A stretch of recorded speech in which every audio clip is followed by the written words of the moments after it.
Hello everybody, Dr.RAJESH. Here I'm going to be showing you a CT scan of a patient who presented to the emergency department, actually referred from outpatient because of an abnormal CT scan. This patient take Coumadin for some heart-related issues, a valve problem and such, and a couple days before had injured his head on a table. And just a very minor injury. Ever since he was having headaches, and he went to his primary care doctor who ordered an outpatient CT scan. The CT scan was positive, as I'm going to show you in just a second, so he was referred to us for further evaluation. So let's go ahead and take a look at the CAT scan step by step and see what we find.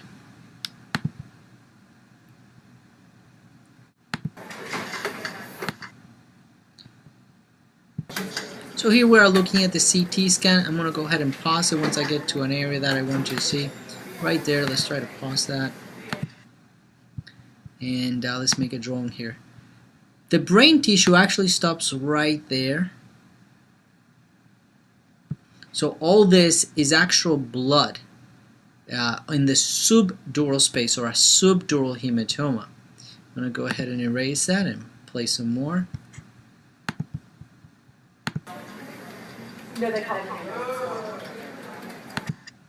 Right there, what we're seeing is this is the midline of the brain, and you can see that the ventricles, these are the collecting CSF system.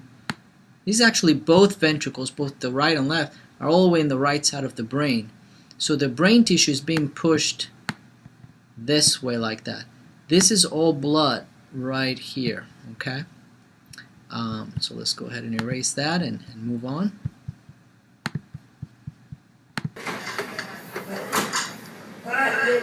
So it's being shifted to the right. That's what we call a right shift of the brain.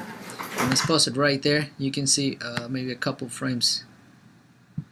So here, this is what the ventricle should look like. Nice and big like that. And you can see this ventricle is being pushed and being squished out by all the edema. All this is blood. Now blood generally looks bright, kind of like this color here, or even bone colored here.